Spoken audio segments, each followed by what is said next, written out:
విశాఖ వెళ్దాం సార్. రెండు తెలుగు రాష్ట్రాల్లో కూడా క్రిస్మస్ వేడుకలు ఘనంగా జరుగుతున్నాయి. విశాఖ నుంచి మా కరెస్పాండెంట్ నరేష్ మరిన్ని అప్డేట్స్ ఇస్తారు. అలాగే గుణదల, సో విజయవాడ గుంటూరు మధ్య గుణదల చర్చ్ అందరికీ తెలిసిందే.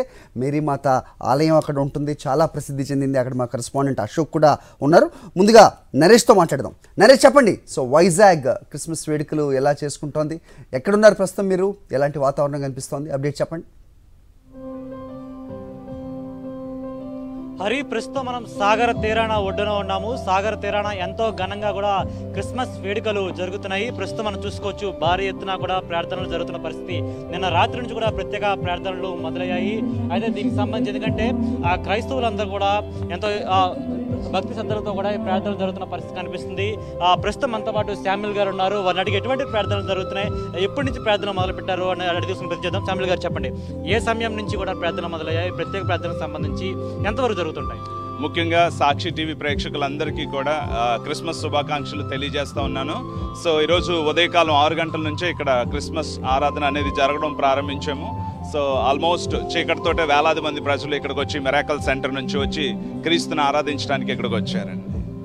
ఈ సాయంత్రం సమయంలో మళ్ళీ ప్రత్యేక ప్రార్థనలు మొదలయ్యే అవకాశం ఉంది, ఎందుకంటే అందరూ కూడా ప్రార్థనలు చేస్తున్నారు. మళ్ళీ ఇంటికి వెళ్ళి కూడా స్పెషల్గా ప్రార్థన చేసే అవకాశం ఉంది. ఎస్ అండి, ఇప్పుడు ఇక్కడ ఆరాధన అయిపోయిన తర్వాత మళ్ళీ ఇంటికి వెళ్ళి కూడా మళ్ళీ సెలబ్రేట్ చేసుకుంటారు. అలాగే ఈవినింగ్ కూడా విలేజెస్లో క్రిస్మస్ల కింద కండక్ట్ చేసుకొని అక్కడ కూడా మళ్ళీ దేవుడిని ఆరాధించడం అనేది జరుగుతుందండి.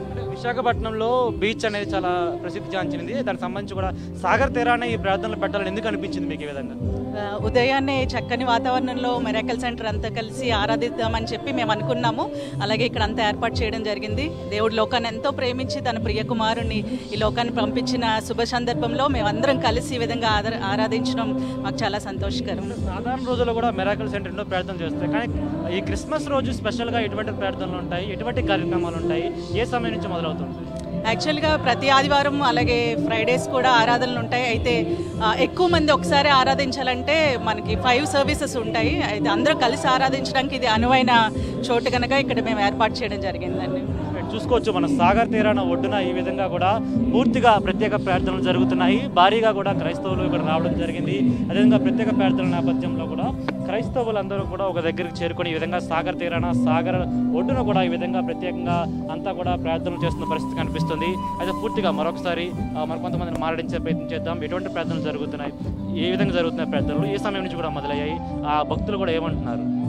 ఈ సమయంలో వర్షిప్ జరుగుతూ ఉంది. సో వారందరూ కూడా ఏకీపించడం మీరు చూస్తూ ఉన్నారు. క్రిస్మస్ సంతోషాన్ని వారు అనుభవిస్తూ ఉన్నారు. అండ్ ఈ సమయంలో ఇంతమంది, ఇన్ని వేల మందిగా కూడి ఈ ప్రాంతంలో అద్భుతమైన ఈ యొక్క ఆహ్లాదకరమైన ప్రాంతంలో దేవుని స్తుతించడానికి, ఆల్సో క్రిస్మస్ జాయ్ని వారు ఎక్స్పీరియన్స్ చేయడానికి I think it's the best opportunity and we're happy to share this with the world. అంటే కూడా ప్రార్థనలు జరుగుతుంటాయి, కానీ ఈ రోజు స్పెషల్ ఏంటి? ఇప్పుడు ఇక్కడ సంబంధించి ఇప్పుడు సముద్రం ఒడ్డున ప్రార్థనలు చేస్తున్నారు కదా, భక్తులు ఏమంటున్నారు, మీ ఆరాధించే వాళ్ళు కూడా ఏమంటున్నారు? మరి ఎర్లీ మార్నింగే the response is massive, we should say. Early morning 5 నుంచే ద గ్రౌండ్ వాజ్ ఫుల్. మరి ఎవ్రీ సండే ఆరాధనలు జరుగుతాయి. ఈరోజు ప్రత్యేకత, క్రీస్తు ప్రభు ఈ లోకం కొరకు రక్షించడానికి ఆయన వచ్చాడని వారు తెలుసు.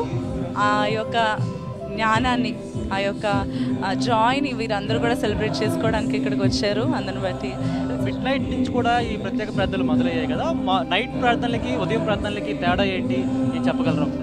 Actually 24th evening is called Christmas eve. Christmas eve రోజు ఏం జరుగుతుందంటే క్రిస్మస్ కోసం ప్రిపేర్ చేసుకుంటారు. నాట్ ఓన్లీ డెకరేషన్స్ ద్వారానో లేకపోతే డ్రెస్సింగ్ ద్వారానో, స్వీట్స్ ఇవన్నీ కాకుండా ఈవెన్ స్పిరిచువల్లీ వారిని వారు ప్రిపేర్ చేసుకుంటారు. And today it is like the actual celebration. 25th అందరము కలిసి అంటే సామూహికంగా కలిసి దేవుని స్తుతించడానికి, వారి యొక్క సంతోషాన్ని వ్యక్తపరచడానికి కూడుకుంటూ ఉంటాం. That is the difference between 24. అంటే క్రిస్మస్ హిస్టరీ ఒకసారి చెప్పే ప్రయత్నం చేస్తారా? అంటే మీరు ఆరాధన జరిగే సమయంలో కూడా క్రిస్మస్ హిస్టరీ కూడా ఏ విధంగా క్రిస్మస్ జరుపుకుంటున్నాం, ఏ సందర్భంగా జరుపుకుంటామని చెప్తారా? ఒకసారి చెప్పే ప్రయత్నం చేస్తారా? ఏ విధంగా జరుపుకుంటూ ఉన్నామంటే earlier it was different and as years pass అవుతున్న కొద్దీ అది మారుతూ ఉంది. సో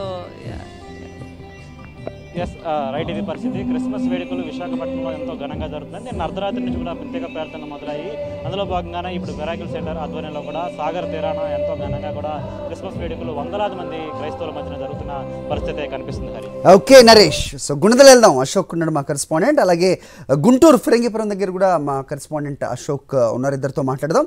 గుణదల వెళ్దాం. ముందుగా అశోక్ చెప్పండి. సో గుణదల మేరీ మాత చర్చ్ తెలియనిది ఎవరు ఉండరంటే అతిశయోక్తి అని చెప్పారు. సో ఎలా ఉంది అక్కడ? క్రిస్మస్ ఏర్పాట్లు ఏ రకంగా ఉన్నాయి? భక్తులు ఉదయాన్నించే వస్తున్నట్టుగా తెలుస్తోంది. ఏంటి మీ దగ్గర ఇన్పుట్స్ ఏంటి? హరి, విజయవాడ వ్యాప్తంగా క్రిస్మస్ సంబరాలు అమరానంటున్నాయని చెప్పుకోవచ్చు. గత అర్ధరాత్రి నుంచి కూడా ప్రముఖ చర్చిలతో పాటు నగరంలో ఉన్న అన్ని చర్చిల్లోనూ ప్రత్యేకమైన ప్రార్థనలు నిర్వహించిన పరిస్థితి ఉంది. ప్రస్తుతం మనం గుణదలలోని మేరీమాత ఆలయం వద్ద ఉన్నామని చూడొచ్చు. 100 ఏళ్ల చరిత్ర ఈ పుణ్యక్షేత్రానికి ఉంది. రాష్ట్ర నలుమూలల నుంచి కూడా అనేక మంది భక్తులు ఇక్కడికి తరలి వస్తుంటారు. అందుకు ముఖ్యంగా క్రిస్మస్కి ఇక్కడ వేలాది మంది వస్తుంటారు. అందుకు తగ్గట్టుగా కూడా ప్రత్యేకమైన ఏర్పాట్లు చేస్తుంటారు. ఇక మనం చూస్తూ ఉంటే కనుక ప్రస్తుతం ఆలయ ప్రాంగణంలో ఏర్పాటు చేసిన ఏదైతే ఈ క్రిస్మస్ ట్రీ ఉందో చాలా ప్రత్యేకంగా చెప్పుకోవచ్చు. ఓవైపు యేసుక్రీస్తు ఎక్కడైతే జన్మించారో ఆ పశువుల పాకలో జన్మించారు కాబట్టి అందుకు తగ్గట్టుగా పర్ణశాల గెటప్లా లాంటి ఒక అలంకరణ చేసి దానికి క్రిస్మస్ ట్రీని కూడా పెట్టిన పరిస్థితి. ఈ 1924లో ఏదైతే ఈ పుణ్యక్షేత్రం ఇక్కడ వెలిసిందో సుమారుగా 100 ఏళ్ల చరిత్ర ఉండటంతో ఈసారి క్రిస్మస్ వేడుకలు చాలా ప్రత్యేకంగా ఉన్నాయని చెప్పుకోవచ్చు. ఇక క్రిస్మస్ అంటే గుర్తుకొచ్చేది క్రిస్మస్ తాత. అందుకు తగ్గట్టుగా కూడా ప్రత్యేకమైన ఏర్పాట్లు ఉన్నాయి. అంటే గతంతో పోల్చుకుంటే ఈసారి భారీగా భక్తులు తరలి వస్తారనే అంచనా మేరకు ప్రత్యేకమైన ఏర్పాట్లు చేశారు. రాష్ట్రం నలుమూల నుంచి అనేక మంది గత రాత్రే వచ్చి ఇక్కడ ప్రత్యేకమైన ప్రార్థనలు చేసుకున్న పరిస్థితి. మనతో పాటు కొంతమంది ఉన్నారు. వీళ్ళందరినీ అడిగి తెలుసుకునే ప్రయత్నం చేద్దాం. సార్, ఎక్కడి నుంచి వచ్చారు? ఏటా వస్తుంటారా? ఏటా వస్తుంటామండి. ఒంగోలు నుంచి వచ్చారు. ఎలా చేసుకుంటున్నారు ఈసారి? చాలా బాగా చేసుకుంటున్నాను సార్, చాలా బాగా చేసుకుంటున్నాను. ఎస్పెషల్లీ ఇక్కడికి రావటం చాలా ఆనందంగా ఉంది. ఎందుకంటే 100 సంవత్సరాలు గడవటం కూడా చాలా గొప్పగా ఉంది. అంటే మాకు ఇక్కడికి వచ్చిదా తెలియదు 100 సంవత్సరాలని. ఇక్కడ చూసిన తర్వాత అర్థమైంది. చాలా బాగుందండి. అంటే దేవుని కృప అందరి మధ్య ఉండేది అనేది ఒకటి. ఎస్పెషల్ ఇక్కడ గుణదల కొండ మీద ఇక్కడికి వస్తే ఏదో మంచి జరిగిద్ది, ఏదో గొప్ప జరిగిద్ది, ఇక దేవుడిని ప్రత్యేకంగా చూసినట్టు ఫీలింగ్లో ఉంటాము. ఆ ఆలోచనతోనే మేము రాత్రి 4 గంటలు బయలుదేరి రావడం జరిగింది. ఇప్పుడే ఇక్కడ చేరుకున్నాము. ఇంకా మిగతా కార్యక్రమాలన్నీ చూసుకోవాలి. అంటే ఏటా వస్తుంటారా ఇక్కడికి? ఈసారి తొలిసారి వచ్చారు? లేదండి, చాలా ఇప్పుడు దాదాపుగా 8వ రావడం. ఇది ప్రతి క్రిస్మస్కి వస్తూ ఉంటే 8వ వచ్చాము. అయితే మధ్యలో గుడ్ ఫ్రైడేకి వస్తూ ఉంటాము, లేదంటే సమ్మర్లో వస్తూ ఉంటాము. ఒక రిలాక్సేషన్, కొనదలు వస్తే ఒక రిలాక్సేషన్, ఇది తెలియని ఒక భక్తి ఫీలింగ్ అది కామన్గా ప్రతి భక్తులకు ఉంటూ ఉంటుంది. అలాగే మేము కూడా ఫీల్ అవుతూ ఉంటాం. అంటే గతంతో పోలిస్తే ఈసారి కొంచెం డిఫరెంట్గా ఉన్నట్టుంది ఇక్కడ ఏర్పాట్లు. అవునండి, గతంతో పోలిస్తే మాకు ఎక్కడికి వచ్చిన తర్వాత చాలా ఆశ్చర్యంగా అనిపించింది. అంటే క్రిస్మస్ కామన్ 100 సంవత్సరాలు చాలా గొప్పగా అనిపిస్తుంది. ఇప్పుడు 1924 అంటే బ్రిటిష్ వాళ్ళు పరిపాలించేటప్పుడు కట్టిన మందిరం ఇది. అప్పటి నుంచి ఇప్పుడు దాకా అలాగే తీసుకొస్తున్నా అంటే ఆ భక్తులు రావటం కానీ ఇక్కడ మెయింటెనెన్స్ కానీ ప్రతి ఒక్కటి అన్ని విధాలుగా బాగుందని మేము కోరుకుంటున్నాం. అన్ని విధాలుగా ఉండాలని.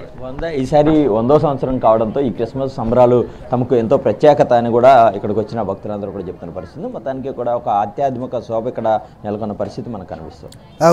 ఓకే అశోక్. సో ఫిరంగిపురం వెళ్దాం. గుంటూరు ఫిరంగిపురం. అశోక్ చెప్పండి, క్రిస్మస్ వేడుకలు ఎలా ఉన్నాయి అక్కడ? ఏంటి వాతావరణం?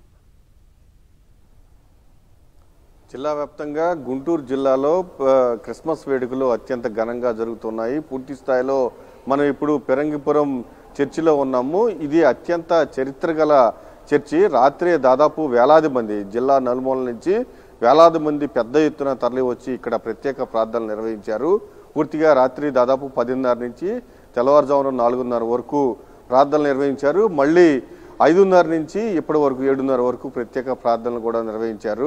జిల్లా నలుమూల నుంచి పెద్ద ఎత్తున పెద్ద సంఖ్యలో ఇక్కడికి వచ్చి ప్రార్థనలు నిర్వహించారు. మనతో చర్చికి సంబంధించిన ఫాదర్ బాలస్వామి ఉన్నారు. రాత్రి నుంచి ఎలాంటి ప్రార్థనలు జరిగాయి, ఇంకా ఏం జరగబోతున్నాయి, ఏంటి సార్? ఈ యొక్క సంఘము గత 200 సంవత్సరాల నుంచి కూడా ఏర్పాటై ప్రభుని అనుసరిస్తూ ప్రభుని సేవలో జీవిస్తూ ఉన్నారు. 1891 ఈ సుందరమైనటువంటి దేవాలయం నిర్మించబడింది. అప్పటి నుంచి ఇప్పటి వరకు కూడా అంచెలంచెలుగా సంఘం ఎదగటమే కాదు, ప్రభుని అనుసరించడంలోనూ ప్రభునితో పాటు ప్రభుని యొక్క వాక్యానుసారం జీవించడంలోనూ చాలా గొప్పగా ప్రభుని వాక్యమందు నడుస్తూ ఉన్నారు. మరి ఈ సంవత్సరం ప్రత్యేక రీతిలో ఈ యొక్క దేవాలయం చుట్టూతో ఫ్లోరింగ్ వేసుకోవటమే కాదు, అట్లనే వరాల తల్లి మరియ తల్లి స్వరూపాన్ని నిర్మించుకోవటం జరిగింది. అర్ధరాత్రి పూజలో దరిదాపుగా 10,000 పైన ప్రజలు పాల్గొన్నారు. ఈరోజు ఉదయం మరి ఒక పూజ 8 గంటలకు ఉంటుంది. అది అయిపోయిన కాడి నుంచి కొవ్వొత్తుల ప్రదక్షిణతో పాటు సాయంత్రం బాణాసంచా ఉంటుంది. 1-2-3 లక్షల దాకా ప్రజలు రావడానికి ఆస్కారం ఉంది. ఈ యొక్క పండుగకు ప్రతి సంవత్సరం కూడా ఎంతో ఆదరణ పొందినటువంటి అతి పురాతనమైనటువంటి ఈ యొక్క దేవాలయంలో జరిగేటువంటి ప్రార్థనలో వేలాది మంది భక్తులు ప్రతిరోజు కూడా పాల్గొంటూ ఉన్నారు. కనుక ఈ యొక్క పండుగ సందర్భంగా ప్రతి ఒక్కరికి కూడా ఆ దేవాతి దేవుడు తన దివ్య కుమారుడైనటువంటి క్రీస్తు ప్రభుని ద్వారా శాంతి సమాధానం దయచేయాలని ప్రత్యేక రీతిలో మీ అందరి కొరకు ప్రార్థన చేస్తూ ఉన్నాం. వీలున్నటువంటి ప్రతి ఒక్కరు కూడా ఈ యొక్క దేవాలయాన్ని సందర్శించి దేవాతి దేవుని యొక్క దీవెనలు పొందవలసిందిగా కోరుతూ ఉన్నాను. క్రిస్మస్ సందర్భంగా మీరు ఇచ్చే సందేశం, ప్రతి క్రిస్మస్ కూడా ప్రభు అందించేటువంటి గొప్ప సందేశం శాంతి.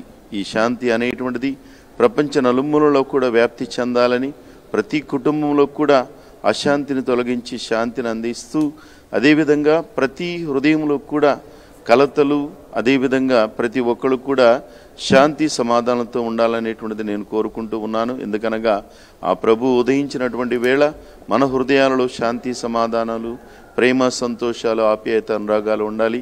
ఇవి ఉన్నన్నాళ్ళు కూడా ప్రభుని మనం మన హృదయంలో అనుభవించడమే కాదు, వేరే వాళ్ళకు కూడా ఆ శాంతిని అందించడం ద్వారా ప్రభుని యొక్క శాంతి సందేశాన్ని నలుదిశలా వ్యాప్తి చేసిన వాళ్ళం అవుతాము. ఈ యొక్క శాంతి సందేశం ద్వారా ప్రతి హృదయంలోనూ కూడా ప్రభు ఉండటమే కాదు, ఉన్నటువంటి ప్రభుని యొక్క సందేశాన్ని నలుగురికి కూడా మనం అందించగలుగుతాము.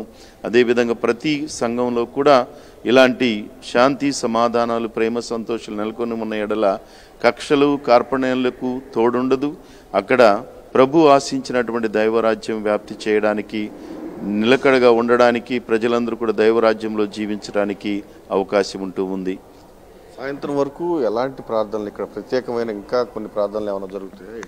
ఇప్పుడు వచ్చేసి 8 గంటలకు వచ్చేసి దేవుబలి పూజ ఉంటుంది. దేవుబలి పూజ అయిన కాడి నుంచి ప్రత్యేక రీతిలో దేవాలయంలో ప్రార్థనలు జరుగుతూ ఉంటాయి. ఈ ప్రార్థనలు జరిగేటువంటి సమయంలో భక్తులందరూ కూడా క్రొవ్వొత్తులు తీసుకొని వచ్చేసి దేవాలయంలో సమర్పించుకొని అదేవిధంగా దేవుని యొక్క దీవెనలు పొంది వెళుతూ ఉంటారు. ఆ యొక్క ప్రార్థనలు కొవ్వొత్తుల ప్రదక్షిణ అయిన తర్వాత దరిదాపుగా 11:30 మధ్యలో సాయంత్రం ఒక అరగంట గంట దాకా బాణాసంచా ఉంటుంది. అది అయిపోయిన తర్వాత తేరుతోటి మరి తల్లి స్వరూపంతో ప్రభుని స్వరూపాలతోటి ఊరంతా కూడా ప్రదక్షిణగా ప్రభుని యొక్క శాంతి సందేశాన్ని చాటుకుంటూ గొప్పగా బాణాసంచా కాలుస్తూ మేళతాళాలతోటి ఊరంతా కూడా ప్రదక్షిణ అయిన తర్వాత ఉదయం పూట మళ్ళీ ప్రార్థనలో కలుసుకుంటూ ఉంటారు. పూర్తి స్థాయిలో పెద్ద ఎత్తున ఈ చర్చికు నలుమూల నుంచి, జిల్లా నలుమూల నుంచి పెద్ద ఎత్తున భక్తులు తరలి వస్తారు. ఇప్పటికే కొన్ని ప్రార్థనలు పూర్తయ్యాయి. మధ్యాహ్నం అంటే దాదాపు మళ్ళీ 8:30 నుంచి ప్రత్యేకమైన ప్రార్థనలు ఉంటాయి. దాదాపు 200 సంవత్సరాల చరిత్ర ఉన్న ఈ చర్చికు జిల్లా నలుమూల నుంచి పెద్ద ఎత్తున తరలి వస్తున్నారు కాబట్టి ఎటువంటి ఇబ్బంది లేకుండా అన్ని ఏర్పాట్లు చేసుకోవడం జరిగింది. అయితే ప్రతి ఒక్కరూ శాంతితో ఉండాలి, శాంతియుతంగా ఉండాలి, వారి జీవితాల్లో శాంతి నింపాలి అనేది ప్రధానంగా ప్రార్థనలో చేస్తూ ఉన్నారు అని మనకు తెలుస్తూ ఉంది. హరి. ఓకే అశోక్.